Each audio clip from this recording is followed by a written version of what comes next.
Kumatawa. Dahil sa pinagsunod-sunod. Huling araw ay hindi ka ulit malakas. Dahil sa pinag-ulit na ako.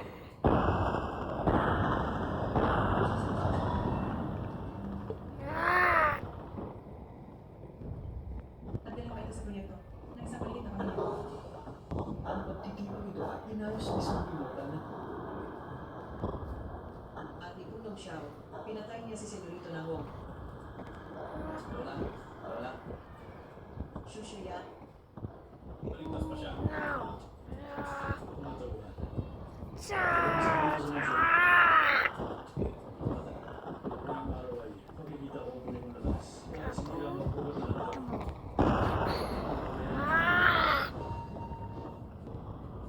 Ako'y nandito. Rose, Kawili-wili. no. Pero hindi yan uugas sa akin. Ako yung tipo na pamilya namin. Sa Sophia, sa pero ang gawa ng bagay ko sa aking pamilya. Sobrang katulad ni Xiao Qian ay sa likod ko. Hindi na posible. Gagawin ko sa kanya. Ang sa likod ko tibador. Maliban na lang po siya. Ang mga pangyayari tao. Bata, huwag mong isipin dahil naharang mo ang isang pila ni Manok ay maaari ka na maging bastos sa akin. Hindi na po siya. Hindi lang namin ayun sa mga tao. Ang isang makapangyarihan tao. Kaya ganyang ginawa ito sa magtitito. Pinatay niya ang ako sa araw. Kaya yun ang siya naspe. Sa pintuan ng kawalang hinggan tumulta ang Chingxuan. Wala siyang pakialam sa kanya. Matanda po mo siya. Pag-iisa. Pinatay ng dami. Ba't may pagkiganti na? Unang-una, huwag kang mag-alala. Bibigyan ko ng katarungan ang anak mo. Matanda ka na pero, nasa pundasyon ka pa lang. Paano mo nagagawa ang kapal ng mukha mo sa harap ko? Bata, wala pa akong nakita kasinyabang sa lahat ng mga kabataan. Sige, dahil gusto mo talagang mawala. Malupit ako. Xiao Qianlong. Malapit na ang pagtitipon. Nangahas ka na ang tao dito. May respeto ka pa ba sa batas? At kay immortal na Qingxuan. Ye Jingtian, anong ibig mong sabihin?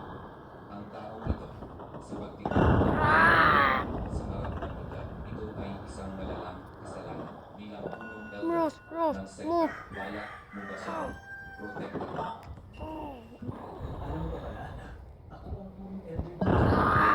Jingtian, talagang nais mo ang simple ang kapangyarihan para sa kanya. Alam mo bang nanakit siya sa publiko at sinugatan ang anak ni Punong pinastos pa niya si Immortal na Jinxuan at ang makapangyarihang tao na iyon kahit ikaw pa ang punong elder. Hindi ko kakayaan.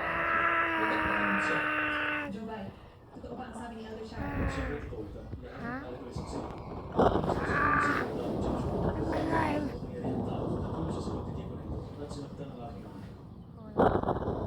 I'm alive. Ang Immortal na Jinxuan kanina ang makapangyarihang tao at natulog ka na dahil gusto mo talaga mamatay. Akong sasisi sa gagawin ko.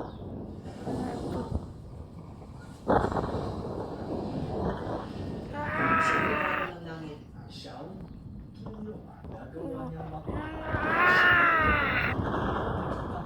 ito kahit na mayroon siyang galing. Pero laban sa siyang naglago ng Gordon. langit.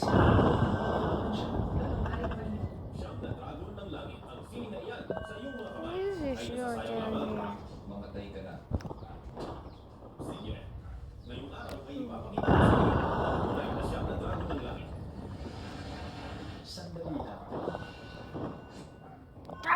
Ye Jingtian, bilang punong elder ng sekta, balak mo ba talagang protektahan ang batang ito na paulit-ulit na lumalabas ka sa mataas? Ang immortal na Qingxuan ay may mataas na pagkakasal. Kung siya nga talaga ang dakilang tao iyon, tiyak na ang kanyang talento. Huwag mong sabihin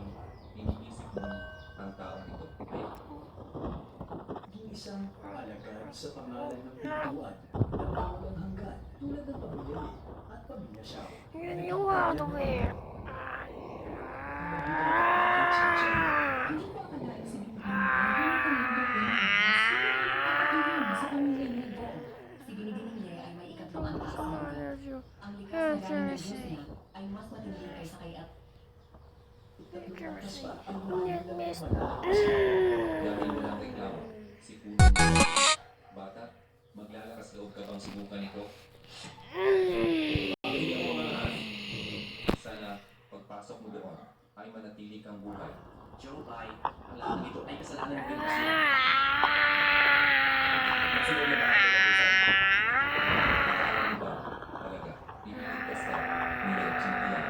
Dinala ka lang niya sa mga Zobay, ako ang tagabantay ng labusan sa yugtong ito. Bakit mo ito ginagawa? Si Edo siya ang nagabantay ng unang larusa. Kaya ito ang Kung naging makapal ang mukha, kaya dapat niyang harapin ang puno nito kung talagang may kakayahan siyang pumasa. Pagkatapos na ang labusan, dapat ay umilos na ang pinuno ng sekta. Pangalib ito. Kung hindi kita papatayin dito, hindi mapapawi ang galit ko. Pinigilan ako ng hindi maaari. Imposible ito.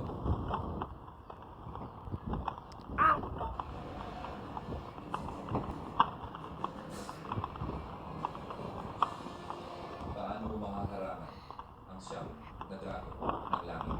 Ang siyang nagano ng lahat. Ang munting Juan. Kaya sa tingin mo, bakit kaya ko? Hindi maaari. Imposible ito. Ang siyam na dragon ng langit ay iba sa akin. Pepe ang sayo. Sige, nangahas kang nakawin ang aming mga. Mas mabigat ang iyong kasalanan. Naisip mo ba ang posibilidad na ako ang tinutukoy ng tao? Ang siyang nagano ng langit, hindi lang ikaw. Pati ang sinasabi ng immortal na Juan ay hindi makakapantay. Kalokohan, lalabas ako. At ipapapatay kita. Bakit hindi mo ako patayin sa antas na ito? Hindi mo pa ako kayang talunin? Sige na. Dahil gusto mo lumabas, ihahatid na kita. Pero hindi ko alam kung ang palad ko. May nakapasara sa unang andas. Kabu.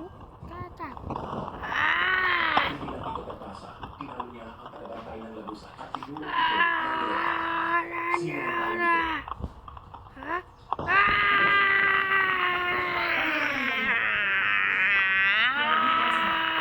Bakit hindi ako pwede maglaro? Sa Patayin mo agad ang taong yan. Lolo.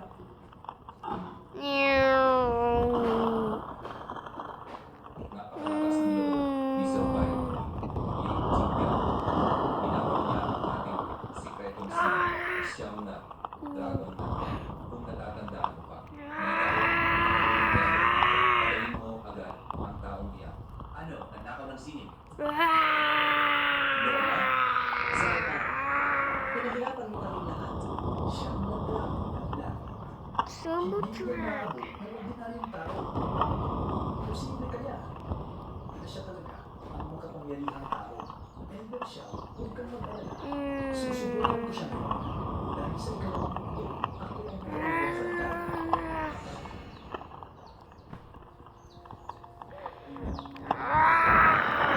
Joy. Bakit ngayon ka lang bumalik? Ayos ka na ba? Ano ang nangyayari sa akin?